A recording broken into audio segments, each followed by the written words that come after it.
Merci, monsieur le maire, monsieur le conseiller régional, mesdames et messieurs les sapeurs-pompiers et les bénévoles de la protection civile, mesdames et messieurs les porte-drapeaux et les présidents et présidentes d'associations, mesdames et messieurs. Nous sommes une nouvelle fois réunis ici pour célébrer le 14 juillet, fête nationale de notre pays depuis 1880. Alors, vous le savez, j'aime bien revenir aux sources de cette date pour essayer d'en tirer quelques éclairages sur la période que nous traversons.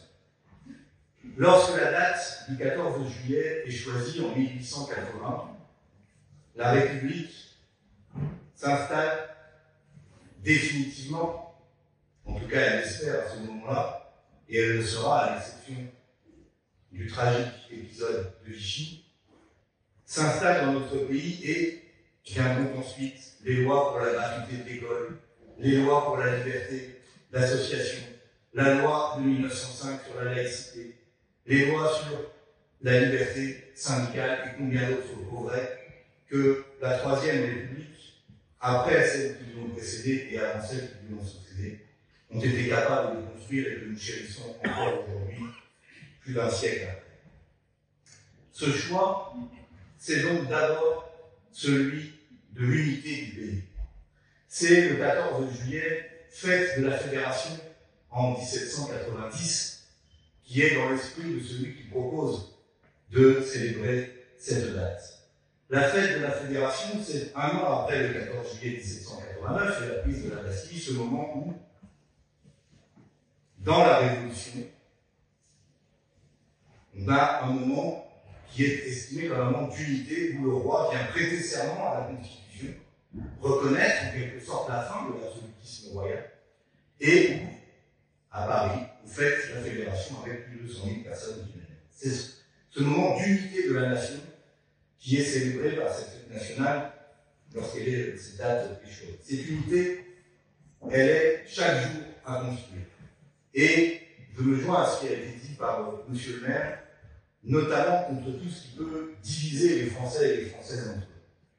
Évidemment, le racisme, la xénophobie, l'antisémitisme, tout ce qui vise à distinguer les êtres humains pour ce qu'ils sont et non pour ce qu'ils font, et qui, en cela, est incompatible avec l'idée même de citoyens libres et égaux en droit.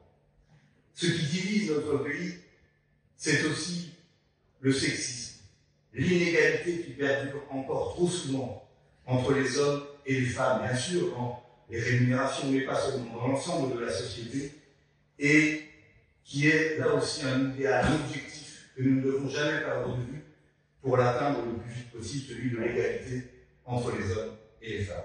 C'est globalement toutes les discriminations, de quelque nature qu'elles soient, contre les personnes homosexuelles, en raison des origines, des religions, du genre, et de combien d'autres choses encore. Ce qui divise les Français, et la Révolution était en ça une réponse, c'est aussi l'inégalité. L'inégalité de droit, l'injustice devant ce qui devrait être la justice selon que vous soyez riche ou misérable, selon les paroles bien connues. Et donc, ce que nous avons en commun, c'est cette exigence de liberté, d'égalité, de fraternité, d'universalité de ce que nous portons, des principes que nous posons. Et c'est cela que, pas plus tard que la semaine dernière, une majorité de Français a dit partager au-delà de toutes les différences qu'il peut y avoir. Nous partageons l'exigence universelle de la République, et après nous avons des débats pour savoir comment rendre tous ces principes concrets, et ça, c'est le charme du débat politique qui, ici ou là, donc chacun peut avoir son avis différent sur la question.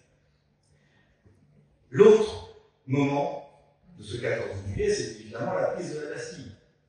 Et d'ailleurs, la date de la fête de la Fédération ne figure pas dans la loi qui fixe le 14 juillet comme date nationale. Elle est dans l'esprit de celui qui le propose, mais le texte dit c'est le 14 juillet, sans dire lequel. Ce qui permet, dans un souci d'unité aussi, à tout le monde de s'en saisir. Et de se rappeler que le 14 juillet, c'est aussi la date de la prise de la Bastille, c'est-à-dire la fin de l'absolutisme du roi qui pouvait enfermer selon son bon vouloir, qui pouvait décider selon son bon vouloir, qui pouvait choisir qui dirigerait ou ne dirigerait pas le pays selon son bon vouloir. Et c'est donc en quelque sorte la première étape, c'est la liberté. La liberté, la démocratie. Et nous sommes là, encore une nouvelle fois, dans la période qui s'ouvre devant nous, depuis dimanche dernier. Les Français se sont exprimés. Une Assemblée nationale a été élue. Elle est diverse. Personne n'y a la majorité absolue. Mais on ne peut pas, comme cela a pu être dit dans une lettre cette semaine, considérer que personne n'a gagné. Ni, ce serait la conséquence logique, que personne n'a perdu. Savoir respecter les électeurs dans leur diversité, quel que soit leur rôle, qui tous ont leurs représentants au Parlement, et c'est bien normal, suppose aussi de savoir reconnaître que dans une démocratie parlementaire, comme dans tous les pays qu'il y a dans notre Europe, par exemple, les forces politiques qui arrivent en tête d'une élection sont invitées à former une coalition et à démontrer qu'elles en sont capables. Chacun doit évidemment être à la hauteur de la situation. En tout cas, nous avons besoin de ce cadre constitutionnel pour que chaque électeur soit respecté, y compris si besoin de moi, on devait y avoir par le vote du référendum, qui est une possibilité, et qui permet que, quel que soit le vote qui a été fait, quelle que soit les majorités qui soient ici à l'Assemblée, quel que soit le gouvernement, chaque citoyen, chaque citoyenne conserve toujours sa part de souveraineté, qui est notre bien commun et la principale valeur de la République. Voilà les quelques mots que je voulais vous dire pour célébrer avec vous l'unité de notre patrie et la conquête démocratique et républicaine que constitue ce 14 juillet. Vive sa jeunesse et ses élus accueillants, vive la Révolution française et vive la République italienne. Merci à vous.